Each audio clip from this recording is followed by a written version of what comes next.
गांव की सरकार, दमदार मतदान। पहला चरण संपन्न, अब नजर में दूसरा रण।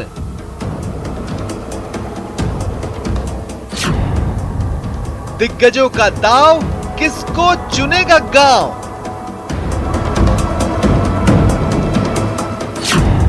मतदान ने किसका रखा ध्यान?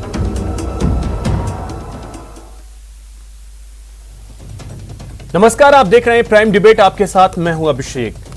मरुधरा में 6 जिलों में पंचायती राज चुनाव का प्रथम चरण संपन्न हो गया। गांव की सरकार चुनने के लिए ग्रामीणों में भारी उत्साह भी दिखा। पहले चरण में 60% से ज्यादा मतदान देखने को मिला। पहले चरण में कई जगहों पर दिग्गजों की प्रतिष्ठा दांव पर लगी है, क्योंकि इनके इलाके के चुनाव हैं। यहां हार और जीत के कई मायने होंगे। कोरोना काल में मतदान कैसा रहता है, इस पर सबकी नजरें टिकी थीं। लेकिन 60% से ज्यादा मतदान से पहला चरण रोमांचक हो गया है। अब सवाल एक ही उठता है कि बम्पर वोटिंग के मायने क्या है। इसी पर करेंगे आज प्राइम डिबेट और जानेंगे भारी मतदान से किसको फायदा और किसको नुकसान। आज का जो सवाल है वो यही है कि यह मतदान प्रतिशत आखिर कहता क्या है। तो चलिए इसी पे चर्चा शुरू करते हैं। हमारे साथ गेस्ट पैनल है। सबसे पहले उनका परिचय करवा दूं। हमारे साथ जुड़ रहे हैं स्वर्णिम चतुर्वेदी जी, कांग्रेस नेता हैं। सुमित गोदारा जी, बीजेपी विधायक हैं।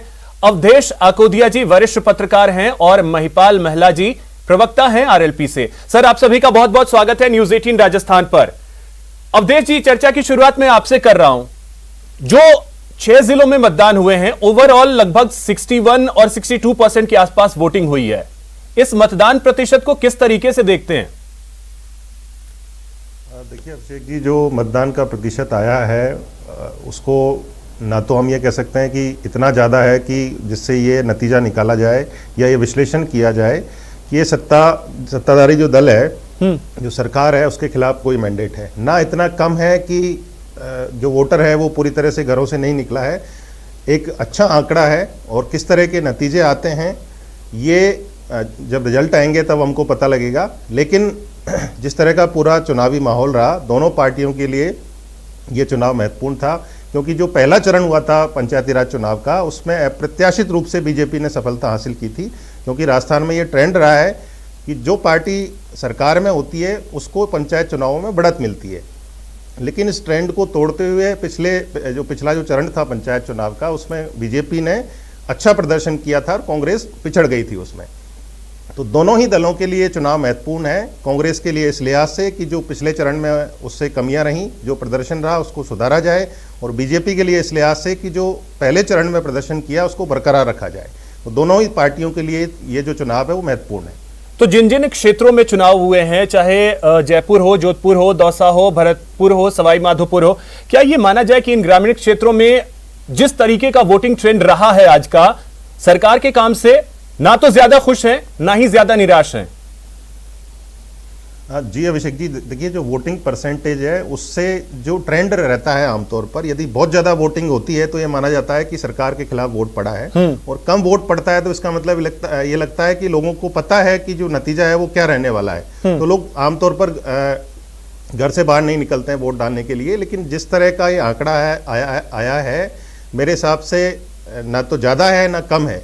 तो जो चुनाव परिणाम आएंगे वो जिस तरह का यहाँ पर राजनीतिक समीकरण है इन 6 जिलों में, उसी तरह के रहेंगे। तो यानी एक तरीके से कहें, आज का जो मुकाबला है वो कम से कम रोमांचक बन गया है इस वोट परसेंटेज की वजह से।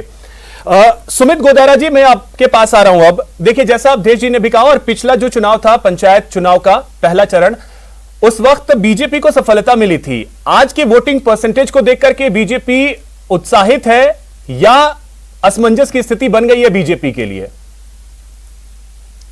अभिषेक जी, जो ये पंचायत राज चुनाव हैं, प्रथम चरण हुआ उसमें 21 जिलों में से 16 में भारतीय जनता पार्टी ने बहुमत हासिल किया, और उसमें 14 में भारतीय जनता पार्टी के जिला प्रमुख बने।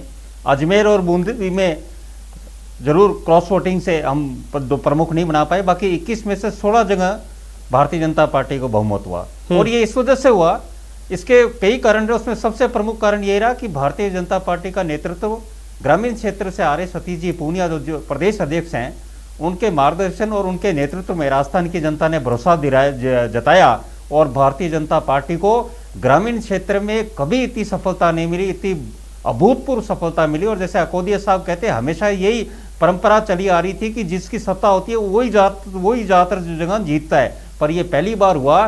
नहीं तो पिछली बार सुमित जी, पिछली बार जो वोट परसेंटेज था वो काफी ज्यादा था। अभिषेक जी, इस बार वोटिंग परसेंटेज जो है वो एवरेज रहा है।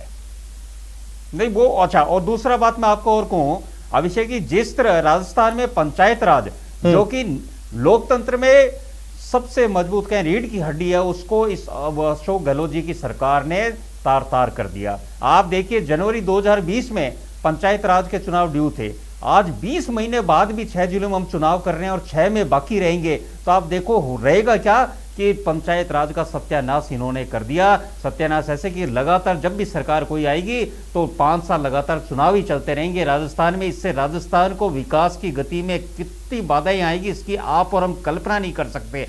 और ये वो दल जो कहता कि हमने पंचायत राज की शुरुआत करी, उसी ने पंचायत राज का राजस्थान में पीछे धकेल दिया। उसके लिए दोषी मुख्यमंत्री अशोक गहलोत और ग्रामीण जनता ने वोट देकर जिस तरह आरोप आपने दूसरा बढ़ाया वो उसका जवाब भी हम स्वर्णिम जी से लेंगे। लेकिन स्वर्णिम जी अब मैं आपके पास आ रहा हूं, आपसे समझना चाहूंगा कि आज के वोट परसेंटेज को देख करके कांग्रेस क्या सोच रही है।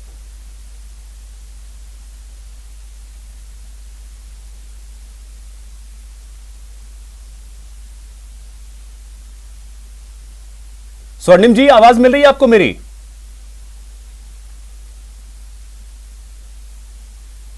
लगता है स्वर्णिम जी तक आवाज नहीं पहुंच पा रही, हम उनसे फिर से जुड़ेंगे। लेकिन इस बीच महिपाल जी अब मैं आपके पास आ रहा हूं, आपसे जानना चाहूंगा। देखिए बहुत बार यह कहा जाता है कि जनता जो है वो विकल्पों की तलाश कर रही होती है, खास करके राजस्थान की जनता।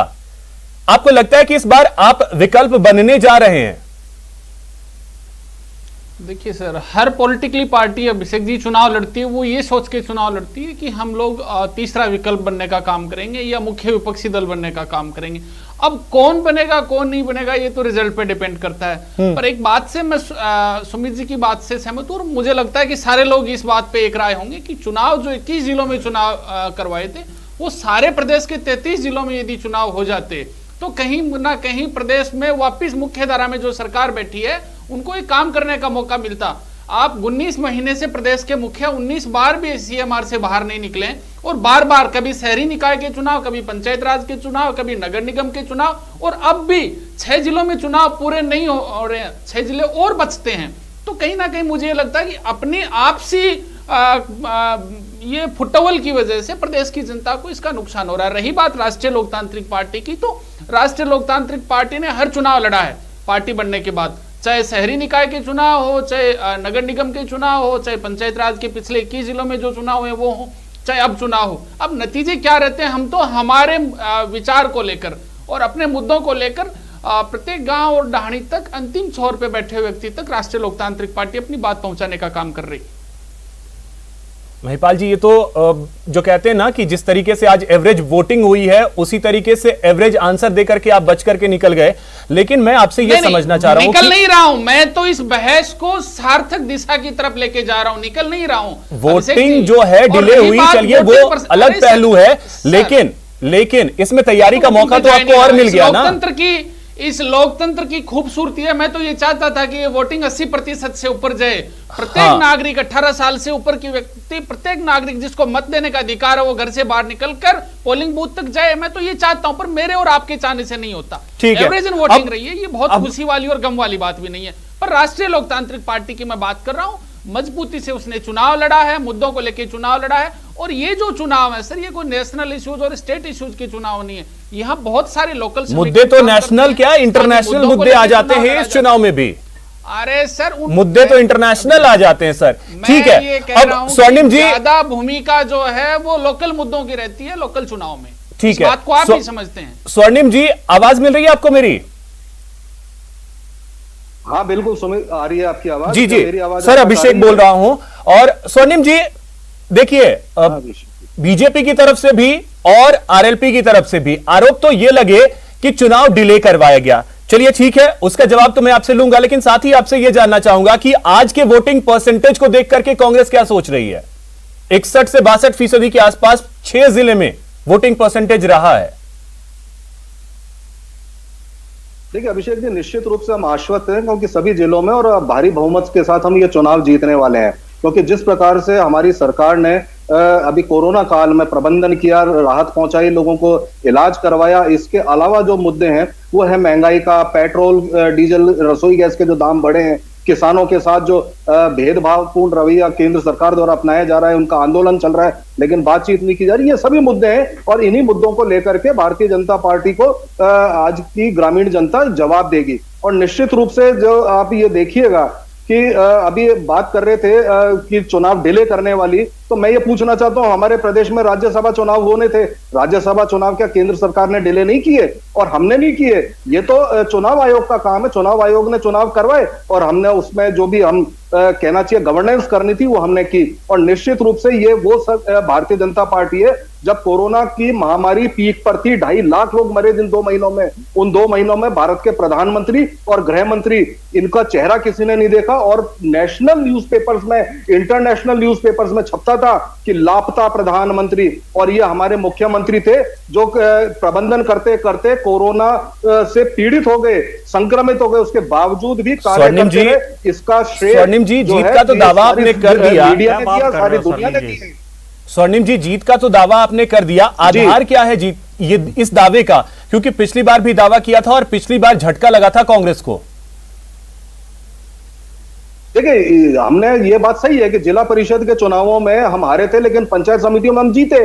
भारतीय जनता पार्टी के अगर आप देखेंगे तो निर्दलीय भारतीय जनता पार्टी के प्रत्याशियों से ज्यादा जीते थे और प्रधान हमारे ज्यादा बने, ये सबने देखा है। जो और इसका एक और उदाहरण मैं आपको देता हूं, अभी जो विधानसभा के उपचुनाव हुए थे उन उपचुनावों में हमने वोट परसेंटेज बढ़ाया। भारतीय जनता पार्टी तो बड़ी मुश्किल से एक सीट पर तो तीसरे पे आते आते बची और दूसरी सीट, एक सीट जो जीती है वो बड़ी मुश्किल से 5,000 वोट से जीती है, जो 25,000 वोट से जीते थे। तो भारतीय जनता पार्टी के नेता जो बंद कमरों में बैठ करके केवल बयानबाजी करते रहे। पिछली बार की परिस्थिति को देखते हुए कांग्रेस को यह नहीं लग रहा है कि जो जहां पे कांग्रेस सबसे मजबूत मानी जाती है, ग्रामीण क्षेत्र, वहां के वोटर्स कांग्रेस से छिटक रहे हैं?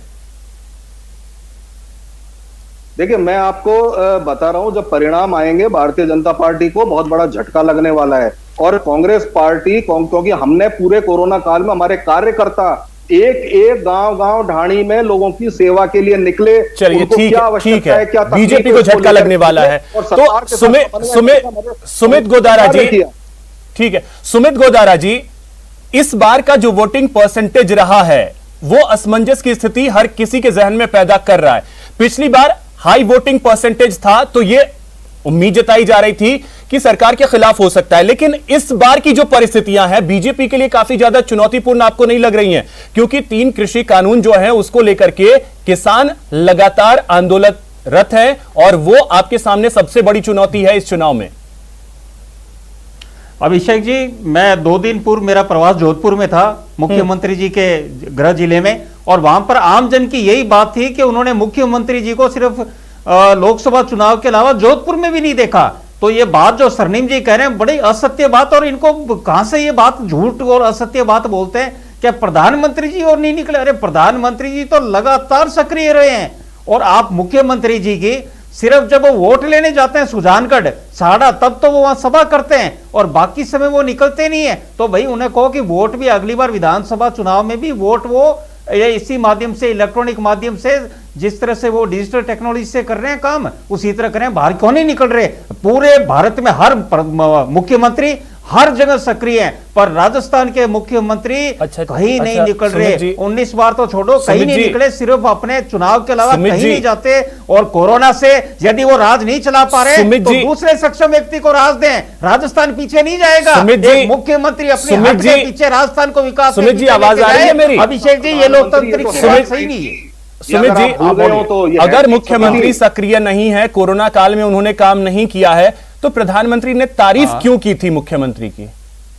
आप अभिषेक जी, ये शुरुआती दौर की जब अप्रैल मई की बात है, मार्च में जब कोरोना लॉकडाउन लगा, सर शुरू के काम 2 हुआ महीने है और तभी तो तारीफ प्रधानमंत्री की जी गई का थी ना, यूं ही तो तारीफ नहीं हुई थी। चलिए ठीक है।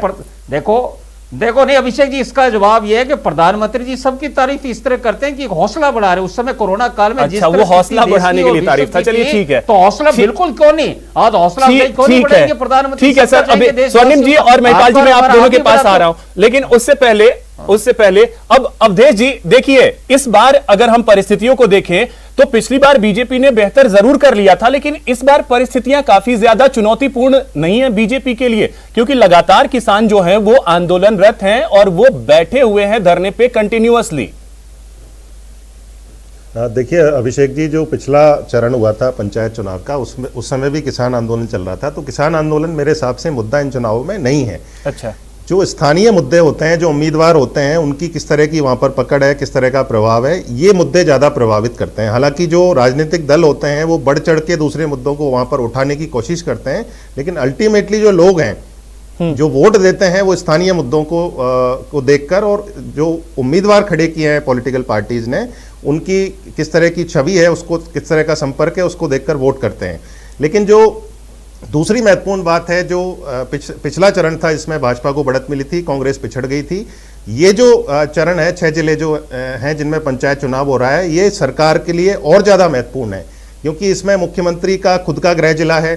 बिल्कुल। और बाकी जो जिले हैं वहां पर विधानसभा चुनाव में कांग्रेस ने बहुत अच्छा परफॉर्मेंस किया था। तो यहां पर यदि पिछड़ जाती है तो फिर कांग्रेस के लिए बहुत चिंताजनक स्थिति हो जाएगी। इसलिए इस बार भाजपा के ऊपर ये दबाव तो है काफी ज्यादा है। स्वर्णिम जी, कांग्रेस के लिए इस बार चुनौती ज्यादा है, इस बात को तो स्वीकार करेंगे कम से कम, क्योंकि जोधपुर हो गया, दौसा हो गया, जो भी इलाके आप देख ले, भरतपुर रहा हो या सवाई माधोपुर रहा, कांग्रेस की स्थिति बेहतर रही है, सिर्फ एक सिरोही को छोड़ करके। और इस बार कांग्रेस के लिए चुनौती ज्यादा।